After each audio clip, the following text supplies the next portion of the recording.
الحمد لله رب العالمين والصلاة والسلام على أشرف الأنبياء والمرسلين محمد وعلى آله وصحبه أجمعين ومن سار على نهجه واهتدى بهديه إلى يوم الدين أما بعد.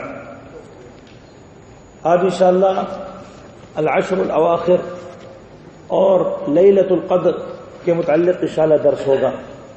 یہ میرا آج چھٹا درس ہے اور آخری ہے، اور انشاءاللہ خطبوں میں انشاءاللہ جمعہ کے خطبے میں انشاءاللہ ملاقات ہوتی رہے گی. تو آج کے درس میں العشر الاواخر، رمضان کے جو آخری عشرہ ہے اس کی فضیلت کیا ہے اور اس میں کس طرح اللہ کی عبادت کرنی چاہیے، اور شب قدر لیلۃ القدر یہ کب ہوتی ہے اور اس کی کیا فضیلت ہے اور اس کو کس طرح ہم لوگ ادراک کریں. آج یہ سارے مسائل کے متعلق انشاءاللہ بات ہوگی. امید ہے کہ انشاءاللہ آپ لوگ اس سے فائدہ اٹھائیں گے. پہلی جیسا کہ بتایا گیا کہ رمضان مبارک مہینہ ہے، اس میں کوئی شک نہیں ہے، لیکن رمضان کے جو آخری 10 ہیں وہ سب سے افضل ایام ہے. سب سے افضل ایام صرف رمضان میں نہیں بلکہ پورے سال میں اللہ کے نزدیک سب سے افضل 10 دن یہ رمضان کے جو آخری ہے اور ذو الحجہ کے جو پہلا 10 دن ہے. تو 20 دن اللہ کے نزدیک پورے سال میں، عربی کے حساب سے پورے سال میں سب سے افضل ہے. اس میں عمل صالح اللہ کے نزدیک سب سے بہتر ہے اور اللہ سبحانہ و تعالی اس کو قبول کرتے ہیں. بلکہ اس میں عمل صالح جہاد سے بھی افضل ہے، جہاد سے اور تمام عبادات سے افضل ہے جو عام دنوں میں انسان کرتا ہے. اسی لیے ان آخری عشرے میں، رمضان کے آخری جو عشرہ ہے، آخری 10 دن ہے، اس کو عام دنوں کی طرح نہ سمجھے. حضرت عائشہ رضی اللہ تعالی عنہا آخری عشرے کے متعلق فرماتے کہ اللہ کے رسول کس طرح عبادت کرتے تھے. پوچھا گئے تو آپ صلی اللہ علیہ وسلم اسے پوچھا گئے کہ اللہ کے رسول کس طرح عبادت کرتے تھے.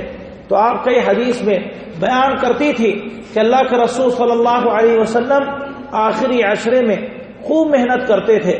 جیسا کہ اس حدیث میں ہے، اللہ حضرت عائشہ کا ارشاد ہے کان رسول اللہ یجتہد فی العشر الاواخر ما لا یجتہد فی غیرہ، کہ اللہ کے رسول صلی اللہ علیہ وسلم رمضان کی جو آخری عشرہ ہے اس میں جو جد و جہد اور محنت کرتے تھے پورے دنوں میں، پورے رمضان میں یا پورے سال میں اتنا ہی محنت نہیں کرتے تھے. اور کیا کرتے تھے؟ اگلے حدیث میں حضرت عائشہ کا ارشاد ہے کان اذا دخل العشر، جب آخری عشرہ داخل ہو جاتا تھا.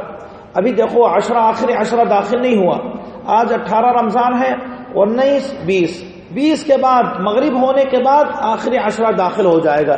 تو اسی لیے 2 دن بعد ہے، آج چھوڑ کے 19 اور 20، پھر سنیچر کے دن، ہفتے کے دن، سیٹرڈے کے دن مغرب کے بعد یہ آخری عشرہ شروع ہو جائے گا. تو حضرت عائشہ کا ارشاد ہے کہ جب آخری عشرہ داخل ہوتا تھا تو اللہ کے رسول کیا کرتے تھے؟ احیا اللیل، پوری رات عبادت میں جگتے تھے اور یعنی پوری رات سوتے نہیں تھے.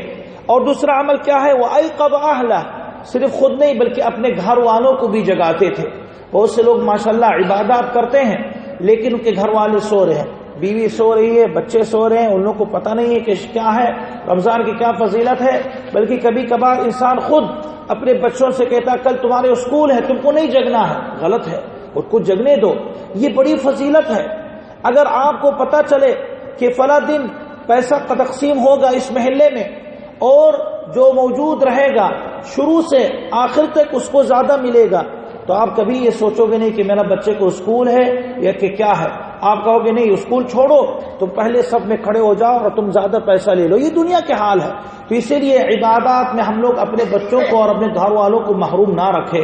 تو کیا کرتے تھے؟ وَأَحْيَا لَيْلَهُ وَأَيْقَظَ أَهْلَهُ وَشَدَّ وَشَدَّ الْمِئْزَرَ، اور اپنے کمر کو اللہ کے رسول صلی اللہ علیہ وسلم باندھ لیتے تھے. اس کا مطلب نہیں کہ رسی لا کر حقیقت میں باندھتے تھے. میزر یہ تہبند کو کہتے تھے. جیسا کہ لوگ سلوار جو پہنتے ہیں یا لنگی پہنتے ہیں یا کچھ بھی پہنتے ہیں اس کو باندھنا پڑتا ہے، کسی بھی طریقے سے آپ کو باندھنا پڑے گا. پینٹ پہننے والا وہ بیلٹ سے باندھتا ہے اور لوگ الگ الگ طریقے سے، تو اس کو باندھنا ہے. تو حضرت عائشہ فرماتی کہ اللہ کے رسول اپنے کمر یعنی جو تہبند پہنتے تھے آخری عشر میں اور کس لیتے تھے. اس کا مطلب نہیں کہ عام دنوں میں ڈھیلا ہوتا تھا، یہاں سے مراد وہ نہیں ہے. یہاں سے مراد 2 مطلب ہے. ایک مطلب یہ کہ چونکہ اس کو محنت کرنی ہے. اگر آپ کو کوئی کہہ دے کہ یہ فلاں سامان بھاری آپ اٹھا لو تو کیا کرو گے؟ آپ آستین اٹھا لو گے، کپڑا صحیح سے باندھ لو گے تاکہ نہ گرے اٹھانے کے وقت. کیونکہ کبھی کبھار محنت کرنے سے کپڑا کھل جاتا ہے. تو ایک مطلب یہ ہے کہ محنت کرتے تھے. اور اس سے زیادہ اہم معنی یہ ہے کہ اللہ کے رسول آخر عشر میں اب بیویوں کے قریب نہیں آئیں گے، کیونکہ جو شادی شدہ لوگ جانتے ہیں کہ بیوی کے پاس انسان جب قریب آتا ہے تو انسان اپنے حاجت کے لیے، انسان جائز تعلقات کے لیے انسان یعنی کھولتا ہے، اپنا کپڑا کھولتا ہے عموماً، یا دوسرا کپڑا پہنتا ہے. تو یہ کہنے چاہتی اللہ حضرت عائشہ کہ اللہ کے رسول کپڑا اور تہبند سب کچھ بن کر اب بیویوں سے قریب بھی نہیں آتے تھے. یہی معنی ہے. تو اس لیے کیا خلاصہ ہوا کہ آخری عشرے میں رسول اللہ صلی اللہ علیہ وسلم خوب محنت کرتے تھے، اپنے گھر والوں کو چھوڑتے تھے، بات چیت تو کرتے تھے، کبھی چلے گئے کیونکہ زیادہ تر اعتکاف میں بیٹھتے تھے تو بات چیت کرتے تھے، لیکن جو ذاتی جو تعلقات ہے اور اسی طرح سونا اور خواہشات یا اللہ کے رسول صلی اللہ علیہ وسلم یعنی یہ سب چیزیں جو دل کی باتیں ہیں وہ چھوڑ دیتے تھے. اسی طرح حضرت عائشہ کی حدیث ہے کہ اللہ کے رسول صلی اللہ علیہ وسلم رمضان کے پہلے جو 20 ہے اس میں عبادت کرتے تھے اور سوتے بھی تھے، آرام بھی کرتے تھے، لیکن آخری عشرے میں اللہ کے رسول صلی اللہ علیہ وسلم نہیں سوتے تھے. کیا کرتے تھے؟ بہت سے لوگ آج بھی فجر تک جگتے رہتے ہیں، صحیح کہ نہیں؟ لیکن کس چیز کے پیچھے؟ موبائل کے پیچھے، بازاروں میں کام کر رہے ہیں، ڈیوٹی کر رہے ہیں، اوور ٹائم چل رہا ہے، یا ٹی وی کے پیچھے، یا دو دوست مل گئے خوب مستی کر رہے ہیں. نہیں، اللہ کے رسول صلی اللہ علیہ وسلم اللہ کی عبادت میں، اللہ کی طاعت میں یہ پوری رات قیام کرتے تھے. تو قیام کیوں کرتے تھے؟ 2 سبب سے. ایک سبب یہ ہے کہ یہ اللہ سبحانہ و تعالیٰ کا حکم ہے، اور اللہ سبحانہ و تعالیٰ رسول اللہ صلی اللہ علیہ وسلم کو یہی سکھائی کہ آخری عشرے میں عبادت کرو اور محنت کرو، اس میں زیادہ فضائل ہے، اس میں زیادہ اللہ کا کرم اور زیادہ رحمت نازل ہوتی ہے. تو اللہ کے رسول وہ رحمت اور فضل چاہتے تھے. اور دوسرا جو اہم سبب ہے تاکہ شب قدر مل جائے. شب قدر ایک ہی رات ہوتی ہے، آخری عشرے میں کبھی بھی ہو سکتی ہے. بہت سے لوگ سمجھتے ہیں، ہم لوگ انڈیا پاکستان اور بہت سے مسلمانوں سے پوچھ لو شب قدر کب ہے، اگر آپ لوگ سے پوچھو تو کیا بتاؤ گے؟ کہیں گے 27ویں رات. کس نے کہا 27 میں؟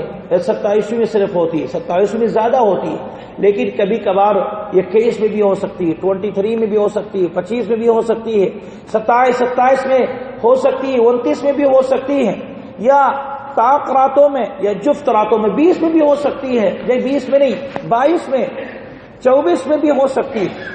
شب قدر منتقل ہوتی ہے. اللہ کے رسول صلی اللہ علیہ وسلم صحابہ کرام کو یہی حکم دیتے تھے، تحروا لیلۃ القدر فی العشر الاواخر من رمضان، کہ تم لوگ شب قدر کو ڈھونڈو رمضان کے آخری 10 راتوں میں.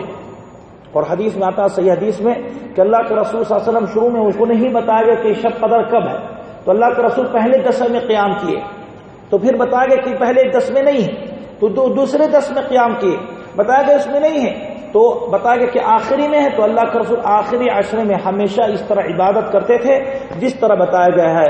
تو شب قدر یہ مبارک رات ہے، یہ آخری عشرے میں ہوتی ہے، اسی لیے اللہ کے رسول صلی اللہ علیہ وسلم آخری عشرے میں پوری عبادات کرتے تھے تاکہ شب قدر اللہ کے رسول صلی اللہ علیہ وسلم کو مل جائے. اب اس کے بعد یہاں جو مسئلہ ہے شب قدر کی کیا فضیلت ہے، اس کا کیا احکام ہے، اس میں کون سی عبادت کرنی چاہیے، یہ بہت ضروری بات ہے. جو لوگ اس سے غافل ہیں ان لوگوں کو چاہیے کہ غور سے سنیں. شب قدر یہ عربی میں لیلۃ القدر کہتے ہیں، لیلہ رات کو کہتے ہیں. القدر قدر کیوں کہا گیا؟ کیونکہ اس کی قدر و منزلت بہت ہی عظیم ہے. یا قدر اس لیے کہا گیا کیونکہ اس میں تقدیر کے فیصلہ ہوتا ہے. تو 2 سبب سے یہ شب قدر کو لیلۃ القدر کہا گیا. یا تو قدر و منزلت اور عظمت اس کی بڑی ہے اللہ کے نزدیک، فرشتوں کے نزدیک، انبیاء کے نزدیک اور اس امت کے نزدیک. اور یا تو دوسرا سبب یہ ہے کہ کیونکہ اس میں تقدیر کا فیصلہ کیا جاتا ہے. بہت سے لوگ سمجھتے ہیں کہ 15 شعبان میں، اسی لیے اس میں خوب جگتے کہتے شب برات ہے، اس میں تقدیر ہو، تو وہ غلط ہے. شب برات وہ بھی نہیں ہے، شب برات کی کوئی حقیقت نہیں ہے. شب اللہ کے رسول جو قرآن میں ہے کہ شب قدر میں ہر چیز کا فیصلہ ہوتا ہے. تو اسی لیے لیلۃ القدر اس کو کہا گیا ہے. شب قدر کی کیا فضیلت ہے آئیے گناتے ہیں جلدی سے. پہلی فضیلت یہ ہے کہ اسی رات میں رسول اللہ صلی اللہ علیہ وسلم کو رسول بنایا گیا. اسی رات میں محمد صلی اللہ علیہ وسلم عام انسان پہلے تھے، اس کے بعد نبی بنے. کب؟ اسی رات میں. جب اسی رات میں اللہ کے رسول صلی اللہ علیہ وسلم پر قرآن کا نزول شروع ہوا. اللہ کے رسول غار حرا پہ تھے، 6 مہینے کے قریب آپ عبادت کیے، اس سے زیادہ اللہ کے رسول نے عبادت کی، جاتے تھے وہاں کفار قریش کو چھوڑ کے، وہیں جاتے تھے تنہائی میں اللہ کی توحید کرتے تھے۔ تو رات میں اچانک حضرت جبریل اللہ کے رسول کے پاس آئے اور کہنے لگے اقرا، کہ اللہ کے رسول اے محمد، میں رسول نہیں کہا کہ پڑھ، تو اللہ کے رسول کہتے ہیں ما انا بقارئ، میں پڑھنے والا شخص نہیں ہوں، مجھے پڑھنا نہیں آتا ہے۔ تو دوبارہ اس طرح کہا، تیبارہ کہا، اور ہر بات کہنے کے بعد ان کو بہت زور سے اللہ کے رسول صلی اللہ علیہ وسلم کو لپیٹ لیتے تھے محبت میں، تو اللہ کے رسول کے بدن سے پورا پسینہ بہہ جاتا تھا۔ پھر کہنے لگے اقرا بسمک الذی خلق، اقرا باسم ربک الذی خلق، خلق الانسان من علق، اقرا وربک الاکرم الذی علم بالقلم، علم الانسان ما لم يعلم۔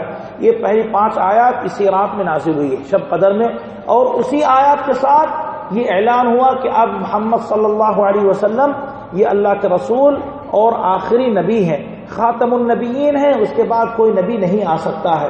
تو یہ کب ہوئی؟ اسی رات میں۔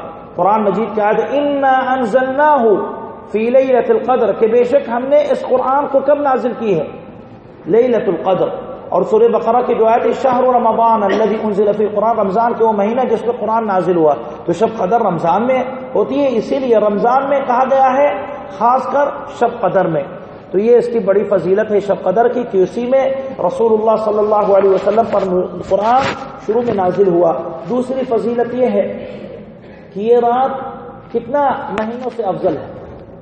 آپ لوگ سے سوال، اس رات میں عبادت کرنے سے کتنا مہینے کی فضیلت سے افضل ہوتی ہے؟ کتنا؟ 1000 ہے، کچھ ہمارا 12 نہیں ہے، 1000 ہے۔ اللہ فرماتے ہیں لیلۃ القدر، یا انا انزلناہ فی لیلۃ القدر، اے ہم نے اس قرآن کو شب قدر میں نازل کی ہے۔ وما ادراک، اللہ کے رسول تمہیں کیا پتا ہے کہ لیلۃ القدر کیا ہے؟ پھر اللہ جواب دیتے ہیں لیلۃ القدر خیر من الف شہر، کہ یہ لیلۃ القدر 1000 مہینوں سے افضل ہے۔ اور جب مہینہ داخل ہوتا تھا تو اللہ کے رسول خوشخبری صحابہ کرام کو دیتے تھے، اتاکم رمضان، کہ رمضان کے مہینہ آ گئے، مبارک مہینہ، اس میں روزہ فرض ہے۔ پھر آخری میں آپ فرماتے تھے فیہ لیلۃ ہی خیر من الف شہر، کہ اس مہینے میں ایک ایسی رات ہے جو 1000 مہینے سے افضل ہے۔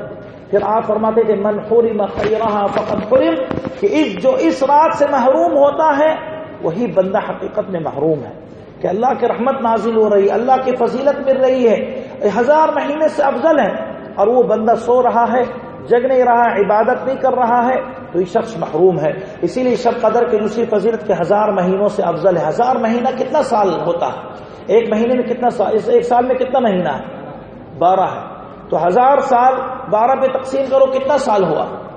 تقریباً 83 سال، یعنی 83 اور چند مہینہ، یعنی 83 سال سے زیادہ آپ ایک رات میں عبادت کرو گے، اور وہ اللہ نہیں فرماتی کہ 1 سال کے برابر، 2 سال کے برابر، یا 10 سال کے برابر، یا 40 سال کے برابر۔ اللہ سبحانہ وتعالیٰ پر 1000 مہینہ 83 سال سے بھی افضل ہے، کتنا؟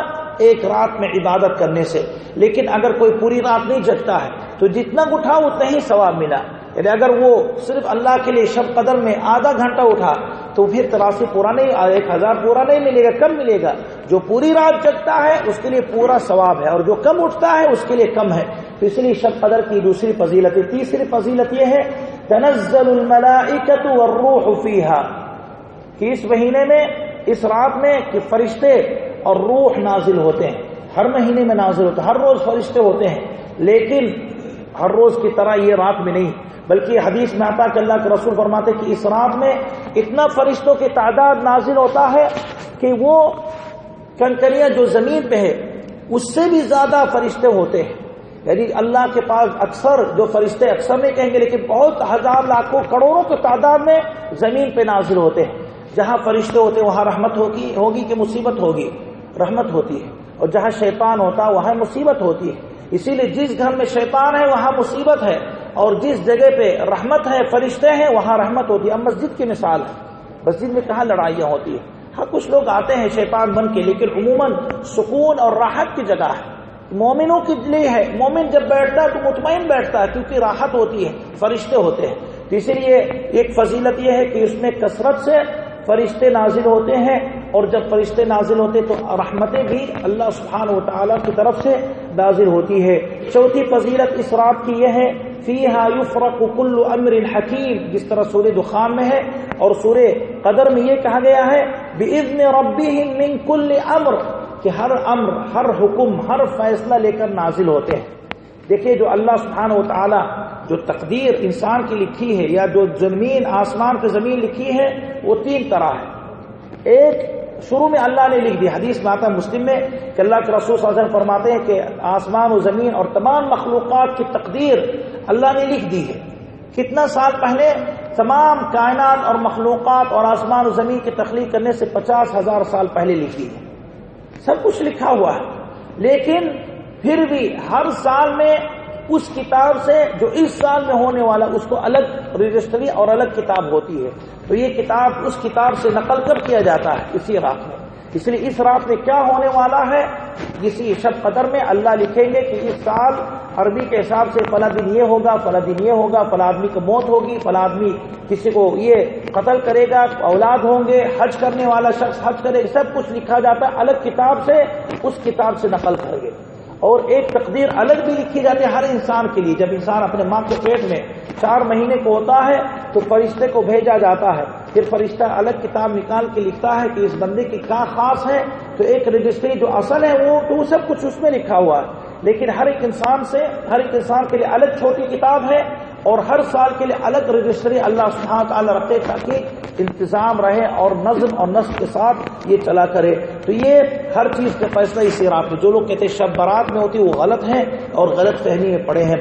آخری اور 5ویں فضیلت جو میں ذکر کروں گا، ورنہ اس رات کے بہت سارے فضائل ہیں، کہ اس رات میں سلام ہی حتی مطلع الفجر، کہ یہ رات سلامتی والی رات ہے، امن و امان والی رات ہے فجر ہونے تک، اس لیے اس میں امن و امان ہے، سکون ہے، انسان اس میں خوش رہے، عبادت کرے، اللہ سبحانہ و تعالیٰ کی طاعت کرے۔ یہ فضائل تھی شب قدر کی۔ اب یہاں مسئلہ ہے کہ شب قدر کب ہوتی ہے؟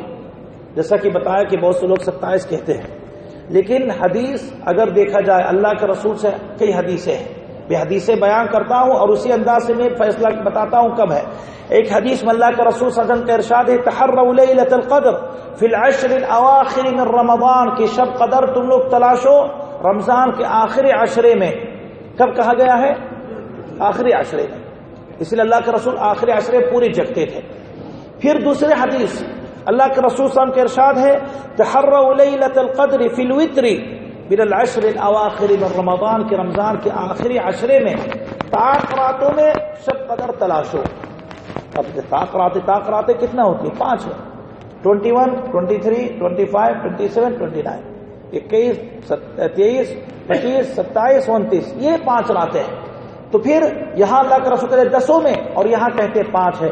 پھر تیسرے حدیث میں اللہ کے رسول صلی اللہ علیہ وسلم، جیسا کہ ایک حدیث ہے فَإِن، یعنی اگر کوئی انسان تھک جائے یا انسان نہیں ڈھونڈ پاتا تو کم سے کم آخری 7 راتوں میں ڈھونڈے، تو آخری 7 میں زیادہ ہوتی ہے۔ اور حضرت ابی بن کعب جو صحابی تھے وہ تو قسم کھاتے تھے کہ شب قدر 27 رمضان میں ہے۔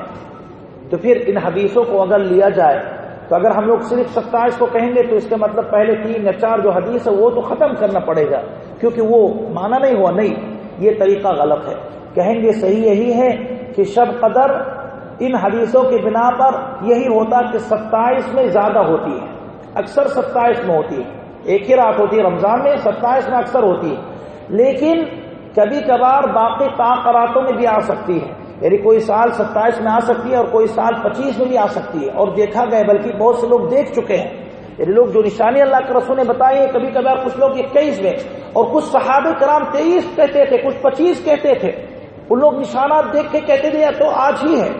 تو اسی لیے اللہ کے رسول نے بتایا کہ 10 میں تو 10 میں ڈھونڈو، اور خاص کر طاق راتوں میں۔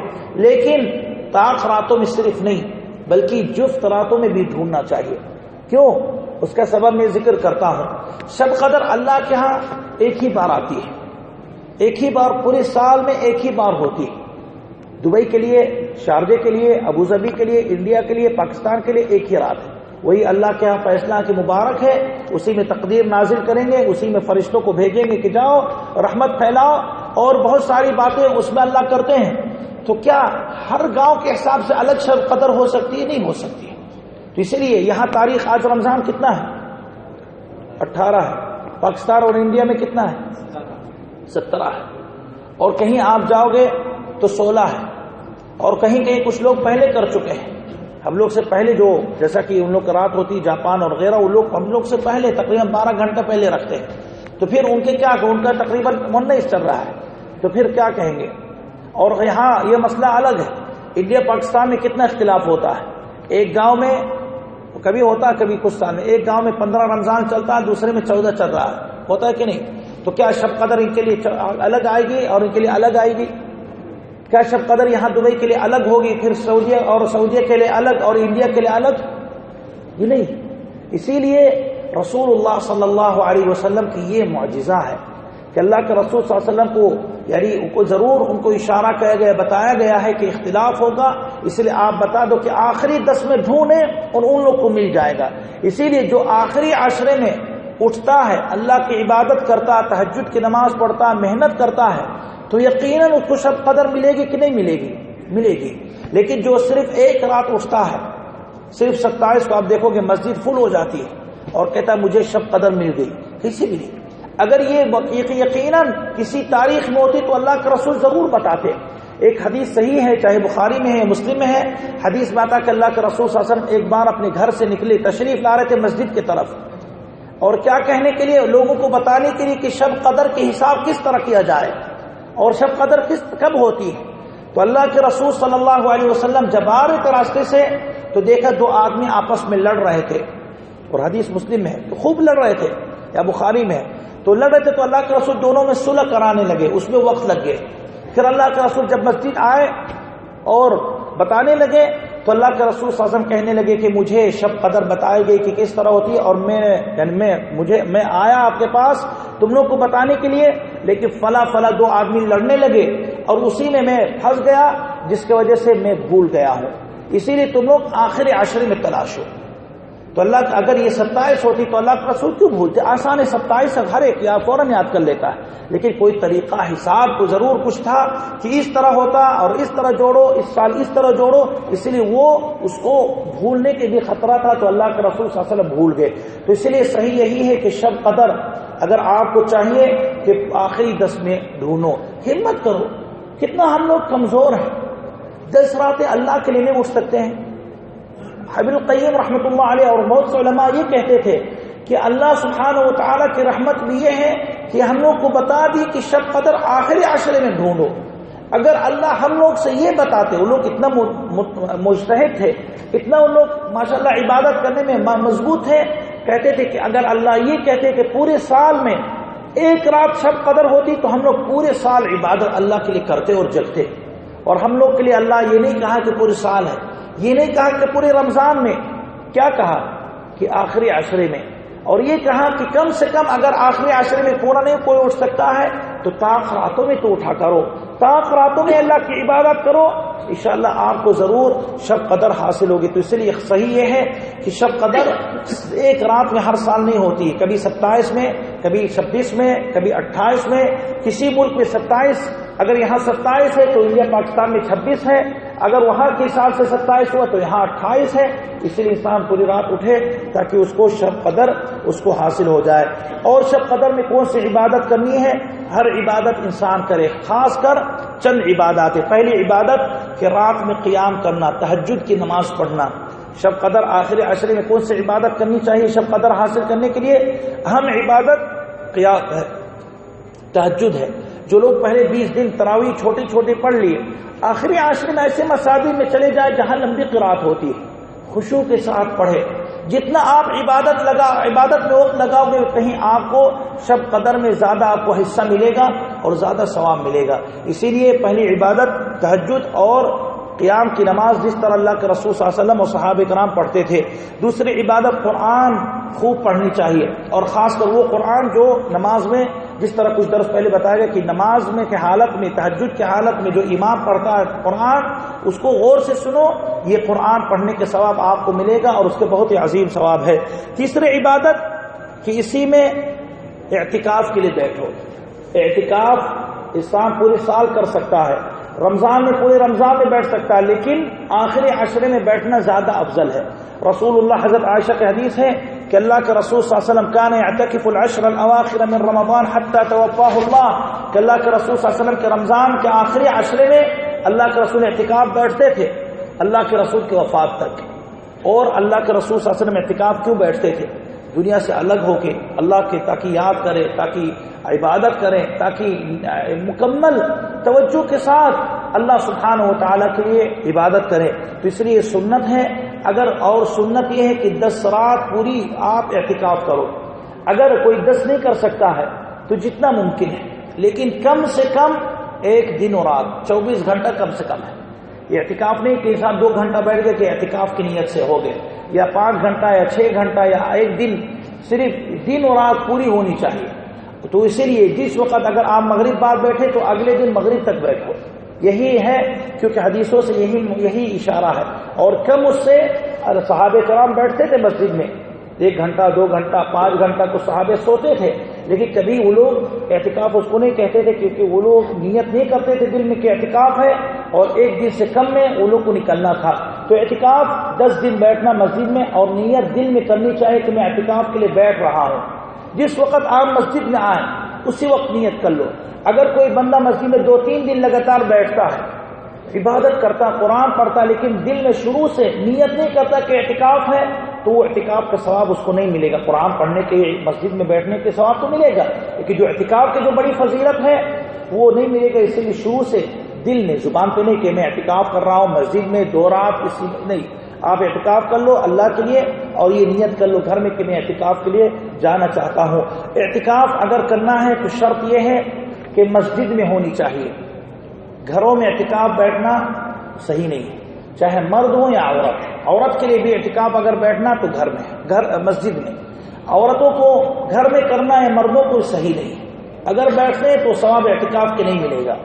وہ لوگ اعتراض کریں گے، بھی ہم لوگ کے مفتی لوگ کہتے ہیں، جو مفتی کہتے ہیں اس سے پوچھ لو کہ اللہ کے رسول صلی اللہ علیہ وسلم، صحابہ کرام کیا عورتیں گھر میں کرتی تھی؟ اللہ کے رسول کے زمانے میں کبھی نہیں۔ اور ہو سکتا ہے پچھلے درس میں نے ذکر کی کہ اس سے پہلے کہ اللہ کے رسول صلی اللہ علیہ وسلم مسجد میں اعتکاف کے لیے بیٹھتے تھے، اور خیمہ لگا کے، چھوٹا خیمہ یا کپڑا اس طرح لپیٹ لیتے خیمے کی شکل میں، اور بیٹھ جاتے تھے۔ اللہ کے رسول کے ایک بیوی آئی، اللہ کے رسول سے اجازت لی کہ اللہ کے رسول میں بھی بیٹھنا چاہتی ہوں، تو اللہ کے رسول نے کو اجازت دی تو بھی بیٹھ گئی۔ لیکن صبح ہوتے ہی اللہ کے رسول نے دیکھا اللہ کے رسول کی تمام بیویاں آ کے مسجد میں بیٹھ گئی، ایک دوسرے کے دیکھ کے سب آ گئی، تو اللہ کے رسول پوچھنے لگے یہ سارے خیمے کس کے ہیں؟ کہنے لگا کہ اللہ کے رسول آپ کی تمام بیویوں کی ہیں، کیونکہ اس وقت اللہ کے رسول کی 9 بیویاں تھیں۔ یہ صرف اللہ کے رسول کے لیے جائز ہے، باقی مسلمانوں کے لیے ایک وقت 4 شادی کر سکتے ہیں، ایک وقت 4 بیوی ہو سکتی ہے۔ شادی مرد کتنا کر سکتا ہے؟ مرد کتنا شادی کر سکتا ہے؟ 4 نہیں بھائی، کئی کتنا کر سکتا ہے، لیکن شرط یہ ہے کہ ایک وقت میں 4 سے زیادہ نہیں ہونا چاہیے۔ ایک کو طلاق دیا، ایک کی وفات ہوگی، 5ویں کسے کرے؟ 2 عورت کو طلاق ایک بارگی دے گی، عدت ختم ہو گئی تو پھر 2 اور کر لی تو اس کے اختیار، وہ تو 20 کر سکتا ہے، لیکن ایک وقت 4 سے زیادہ نہیں جمع کر سکتا ہے۔ عورت بھی ایک شادی ایک وقت میں ایک ہی شوہر کو کر سکتی ہے، ایک شوہر سے، شوہر کے انتقال ہوئے طلاق تو اور شوہر سے کر سکتی ہے، تو عورت بھی 10-20 شادی کر سکتی ہے۔ شرط یہ ہے کہ ایک وقت میں ایک ہی شوہر ہے۔ اسی لیے اللہ کے رسول کی 9 بیویاں تھیں، اللہ کے رسول کے لیے کوئی حد نہیں تھا کہ 9 جمع کرو یا 10 جمع کرو، اللہ کے رسول کے لیے اجازت تھی، اور یہ خاصیت تھی، کیونکہ اللہ کے رسول شادی، ہم لوگ یہ کبھی کافروں کی طرح نہ کہے کہ اللہ کے رسول کی کتنا استغفر اللہ شہوت تھی، کتنا زیادہ شادیاں کرتی تھی، نہیں، اعوذ باللہ، اس بات نہیں سوچنا چاہیے۔ اللہ کے رسول شادیاں کرتی تھی کیونکہ اللہ کے رسول امیر تھے، حاکم تھے، زیادہ شادی کرتے تھے کبھی کبھار، تاکہ کہ گھر والے مسلمان ہو جائے، کیونکہ اللہ کے رسول باشر تھے، دشمن، اگر دشمن سے اللہ کے رسول شادی کرتے تھے تو یہ دشمن دوست بن جاتے تھے۔ تو ایک حکمت تھی، عربوں میں یہ عادت پہلے سے چلی آئی کہ اگر کسی سے دشمنی ہو کے گھر سے شادی کر لو، محبت ہو جاتی ہے، اور پورے گھر اور خاندان ایک دوسرے کے تعارف اور محبت آپس میں ہو جاتی تھی۔ بہرحال اللہ کے رسول کی تمام بیوی آ گئی تو اللہ کے رسول ناراض ہوئے، کیونکہ بجا اجازت کے آئے، تو اللہ کے رسول حکم دی کہ جاؤ چلی جاؤ گھر، اور یہ نہیں کہا کہ جا کے گھر میں اعتکاف بیٹھو، بلکہ کہا کہ چلی جاؤ گھر پہ، تو وہ لوگ چلی گئے اور اعتکاف میں گھر پہ نہیں بیٹھی۔ اور ایک حضرت عائشہ کا حدیث ہے، ثم اعتکف ازواجه من بعد، کہ اللہ کے رسول آخری رمضان کے آخری 10 میں اعتکاف بیٹھتے تھے، پھر اللہ کے رسول کے وفات کے بعد ان کی بیویاں بیٹھتی تھی مسجد میں، تو اس لیے عورتوں کو لیے بھی مسجد میں بیٹھنا اگر بیٹھنا، لیکن شرط یہ ہے کہ پردہ ہو، الگ ہو، مختلف جگہ نہ ہو، یا سادگی کے ساتھ آئے اور زیادہ اس میں دنیاوی بات نہ کرے، صرف عبادت کی نیت سے اگر آتی ہے تو عورت کو مسجد میں لانا جائز ہے۔ اعتکاف کے ایک اہم حکم یہ ہے کہ اگر عورت ہوتی ہے تو اپنے شوہر سے اجازت لے، اور اگر وہ شادی شدہ نہیں ہے، والدین ہیں یا بھائی ہیں اور متقی ہیں تو ان لوگ سے مشورہ لے۔ لیکن اگر گھر والے صرف شوہر کے علاوہ اگر والدین کہتے ہیں کہ بھئی آپ کو نہیں جانا، بس وہ نہیں چاہتے کہ وہ دیندار بنے، تو ان کا حق نہیں بنتا ہے۔ تو اسی لیے وہ اجازت لے، جس طرح اللہ کے رسول کی بیویاں اجازت لے کے مسجد آتی تھی، اجازت کے بغیر عورت لڑائی کرے اپنے شوہر سے اور زبردستی نکلے، یہ جائز نہیں ہے، کیونکہ یہ سنت مؤکدہ ہے، یہ کوئی فرض نہیں ہے۔ بہتر یہ ہے کہ اعتکاف کی حالت میں انسان روزے کی حالت کرے تو زیادہ بہتر ہے، عام دنوں میں بھی انسان کر سکتا ہے۔ اعتکاف میں بیٹھنے والا شخص کے لیے ضروری یہ ہے کہ زیادہ مسجد میں رہے اور اللہ کی عبادات خوب کرے، نماز پڑھے، تہجد پڑھے، قرآن کی تلاوت پڑھے، دعا کرے، اور زیادہ ادھر ادھر مشغول نہ رہے۔ اس کے لیے مناسب نہیں کہ وہ زیادہ بات کرے یا زیادہ کھانے کے لیے خوب جا کے ڈھونڈے ہوٹل اور یہاں وہاں گھوم کے آئے، نہیں، وہ ضروری کام کے لیے نکل سکتا ہے۔ ضروری کام جیسا کہ کھانا لانے کے لیے، یا جیسا کہ ایمرجنسی بہت ضروری کام، باتھ روم جا رہا، غسل کرنے کی ضرورت پڑ گئی اور مسجد میں غسل نہیں کر سکتا تو جلدی گھر جا کے غسل کر کے واپس آئے تو یہ جائز ہے، اور بنا حاجت کے جائز نہیں ہے۔ اللہ کی حضرت عائشہ کی حدیث السنت علی المعتکف، کہ معتکف کے لیے یہ سنت یعنی یہ کرنا چاہیے اللہ یعود مریضا، کہ اگر وہ اعتکاف میں تو کسی بیمار کی عیادت کرنے کے لیے نہ نکلے۔ بہت سے لوگ اعتکاف میں بیٹھتے فون آتا کہ فلاں آدمی سخت بیمار ہے، نکل جاتا، نہیں نکلنا ہے۔ ولا یشہد جنازہ، نہ کسی جنازے کے لیے نکلے، جنازہ کسی بندے کے ہیں، کہیں گے نہیں میں اعتکاف میں ہوں، لیکن اگر اس میں لڑائی اختلاف کے باعث بہت آج کل لڑائی ہوتی ہے، آپ جنازے پہ نہیں گئے، پوری زندگی کے لیے وہ بائیکاٹ کریں گے ان کے گھر والے، تو پھر کیا سکتے ہو، لیکن آپ کا اعتکاف ٹوٹ جاتا ہے، پھر واپس آنے کے بعد آپ کو دوبارہ نیت کرنی پڑے گی۔ ولا یمس امرأة ولا یباشرها، نہ وہ اپنی بیوی سے قریب آئے نہ اس کو چھوئی، ولا یخرج لحاجہ، اور کسی حاجت کے لیے نہ نکلے، الا لما لا بد منه، الا کہ اگر سخت ضرورت ہے، ولا اعتکاف الا بصوم، اور روزے کے بغیر وہ اعتکاف نہیں، یعنی افضل یہی ہے، ولا اعتکاف الا فی مسجد جامع، اور کوئی اعتکاف نہیں الا کی جامع مسجد میں، جہاں جمعہ ہوتی ہے، جہاں جماعت ہوتی ہے، اور جہاں جمعہ ہوتی ہے زیادہ بہتر ہے، اگر نہیں ہوتی تو کر سکتے ہو، لیکن جمعے کے لیے آپ کو نکلنا پڑے گا، کیونکہ جمعہ کی نماز کے لیے نکلنا یہ واجب ہے۔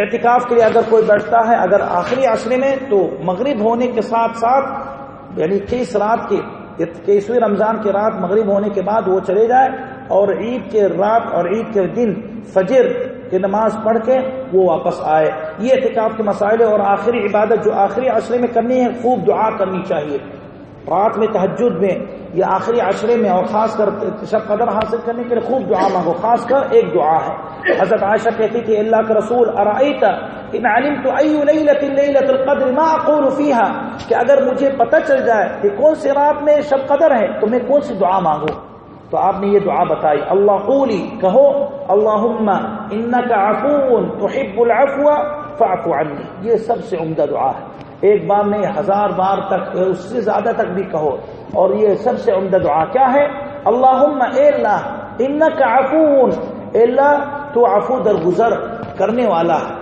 اور تیرا نام عفو ہے، عفو یعنی معاف کرنے والا، تحب العفو، عفو اور درگزری کو تم پسند کرتے ہو، تم پسند کرتے ہو کہ تم معاف کرو اور لوگ بھی دوسرے کے ساتھ کرے، یعنی اے اللہ تم کو یہ چیزیں پسند ہے، فاعف عنی، اس لیے میرے لیے بھی معاف کر دے، جس کی گناہیں معاف ہو جاتی ہے اس سے بڑھ کر کیا خوش نصیبی ہے، فمن زحزح عن النار وادخل الجنة فقد فاز، جس کے لیے معاف کیا جاتا ہے وہ تو جنتی ہے، اور اللہ فرماتے ہیں کہ جس کو جہنم سے ہٹا دیا جاتا ہے اور جہنم اس کو نصیب ہوتی ہے تو وہ کامیاب ہو چکا ہے۔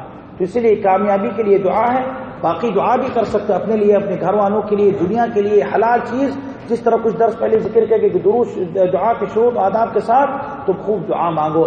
یہ آخری عشرے کی عبادت ہے، ہمت کر کے عبادت کرو، پہلے 20 دن میں جتنا آپ نے عبادت کی ہے اس سے زیادہ آپ کو کرنی چاہیے، اور سستی نہیں کرنی چاہیے، کیونکہ جو بندہ اس میں محروم ہوتا ہے وہی بندہ محروم ہے۔ 355 دن ہوتا ہے سال میں، عربی کے حساب سے، انگریزی 65 ہوتا ہے۔